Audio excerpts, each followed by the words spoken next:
अस्सलाम वालेकुम दोस्तों, क्या हाल हैं आप लोगों के? कैसे हैं? ठीक ठाक हैं? खैरियत है?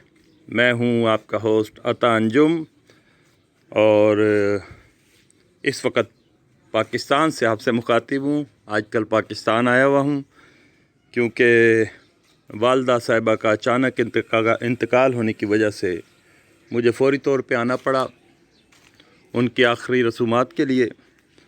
तो माज़रत चाहता हूँ, कुछ दिनों के लिए मैं आप लोगों से डिस्कनेक्ट था। तो आज दोस्तों आपके लिए एक खौफनाक स्टोरी लेके आया हूँ और ये स्टोरी मुझे बाई फेस बताई पाकिस्तान सिंध में ज़िला सक्खर से मुतल्लिका एक गांव है गोठ अलीवान। अलीवान में एक हमारे करीबी अज़ीज़ हैं मास्टर मोहम्मद अमान साहब। उन्होंने अपना एक वाक़या मुझसे शेयर किया तो मेरा दिल किया मैं आप तक पहुंचा दूं। तो सबसे पहले गुजारिश करूंगा आप दोस्तों से कि मेरे चैनल को सब्सक्राइब कर लें प्लीज़, ताकि मुझे करेज मिले, हौसला मिले और अच्छी मैं आपको कहानियाँ और वाक़यात पेश करता रहूं। तो वाक़या शुरू करते हैं दोस्तों। मास्टर अमान साहब ने मुझे बताया कि काफ़ी साल पहले, तकरीबन 20-22 साल पहले, जब उनके वालिद साहब फ़ौत हो गए तो उनकी रूटीन में शामिल था कि वो रोज़ाना फ़जर की नमाज के बाद कब्रिस्तान जाया करते थे। गांव का कब्रिस्तान है, सन्नाटा है, जंगल है। गांव की मस्जिद में से सुबह सुबह नमाज पढ़कर और अकेले कब्रिस्तान की तरफ जाना, ये वाकई एक हौसले की बात होती है क्योंकि एक माहौल होता है खौफ का, डरावना, दरख्त, जंगल, उसके बाद बहुत सारे जानवरों का भी ख़तरा होता था। लेकिन क्योंकि गांव के लोग आदी होते हैं और बड़े हौसलेमंद होते हैं, तो अमान साहब कहने लगे कि मैं कभी डरता ही नहीं था किसी चीज़ से। कहने लगा मेरी रूटीन में शामिल था, मैं जाता कब्रिस्तान के बीच में अपने वालिद साहब की कब्र पे फातिहा पढ़ता और आ जाता। ये सिलसिला कई साल तक कहने लगे चलता रहा। इस दौरान में लाहौर से जो मेरे सगे चाचा थे वो फ़ौत हो चुके हैं, अल्लाह जन्नत में जगह दे, और अमान साहब के वो सगे खालू लगते थे। कहने लगा एक दिन खालू अली अहमद उनका नाम था, कहने लगे वो आए और वो भी नमाज़ पढ़ने गए। तो जब मैंने उनसे कहा कि जी मैं कब्रिस्तान जा रहा हूँ, आप चलें, तो कहने लगे कि आप चले जाएं।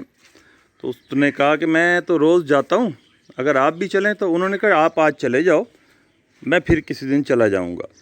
तो अमान कहने लगा मैंने खालू को एक एक्स्ट्रा बताते हुए कहा कि मैं तो खालू रोज़ाना जाता हूँ, इतने सालों से बस इसी वक्त जाता हूँ, फ़जर का एक टाइम मखसूस किया हुआ है, कब्रिस्तान जाता हूँ और आ जाता हूँ।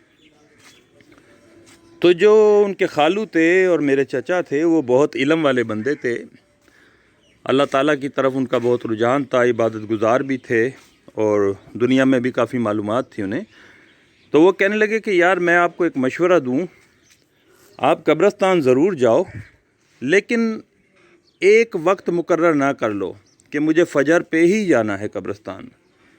आप इसको तोड़ के चले जाएं। किसी दिन आप असर के टाइम चले जाएं, किसी टाइम आप मगरिब से पहले चले जाएं, किसी दिन आप फ़जर में चले जाएं, लेकिन एक मखसूस टाइमिंग ना बनाएं, ये आपके लिए बेहतर नहीं है। तो इस बात की मुझे भी खैर समझ में नहीं है, लेकिन बहरहाल उन्होंने बात की और बड़े बुज़ुर्ग थे। तो अमान भाई कहने लगे कि मैंने उनकी बात को कहा ठीक है खालू, मैं ऐसा ही करूँगा जैसे आप कह रहे हैं। कहने ना लगा अमान कि मैंने उनकी बात को दरगुज़र किया और ये सोचा कि इस बात में कोई वजह तो समझ में नहीं आती, ना कोई दम है। कहने लगा मैंने इस बात को जारी रखा। कहने लगा मैं कंटिन्यू 2 दिन मज़ीद इसी रूटीन में कब्रिस्तान जाता रहा। फिर बताते हैं कि तीसरा दिन जब हुआ, तीसरे दिन की सुबह मैं उसी रूटीन में कब्रिस्तान पहुंचा तो अंधेरा था अभी और कुछ नज़र नहीं आता था सही तरीके से, सुनसान जंगल था।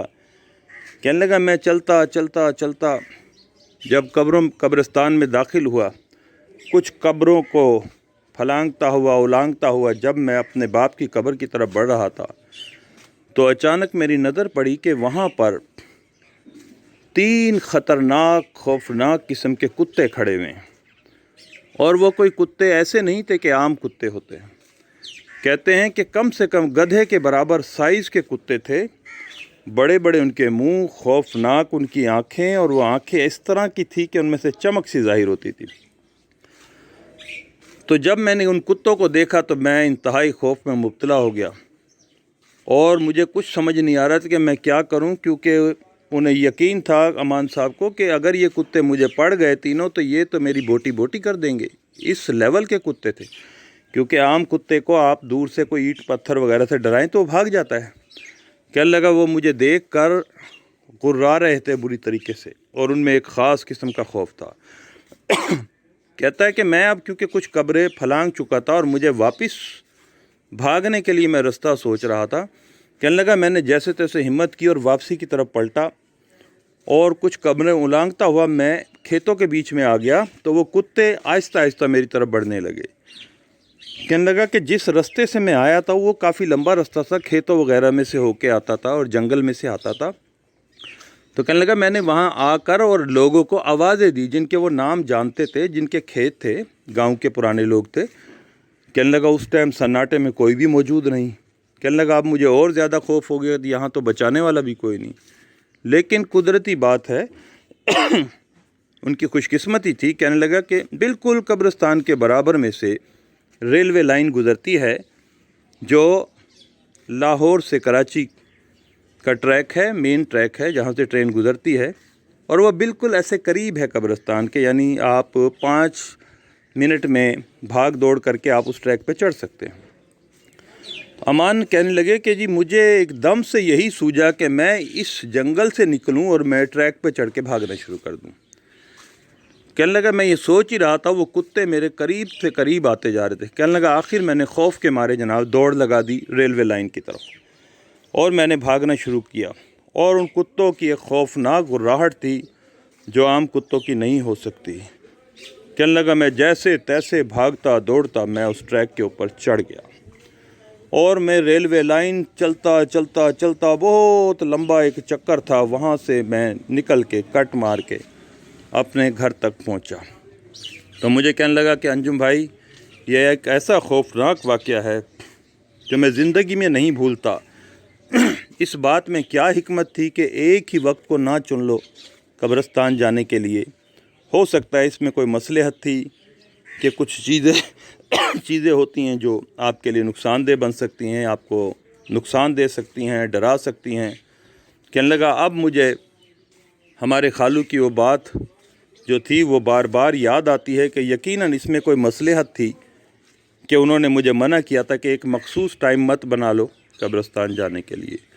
وہ یقیناً کتے نہیں تھے، وہ یقیناً کوئی غیبی مخلوق تھی، اور غیبی مخلوق میں ہم جنات کو مانتے ہیں کیونکہ ان کا وجود بالکل ہے اور ان کی قرآن پاک میں بھی ذکر کیا گیا ہے۔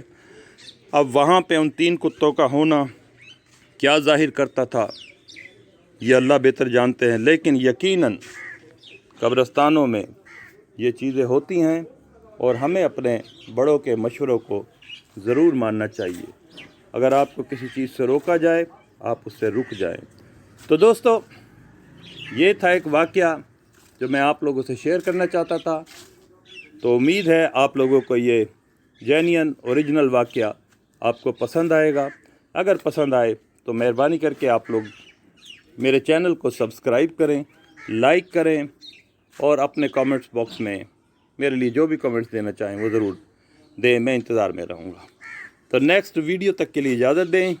بہت شکریہ، تا انجم کو اجازت دیجیے۔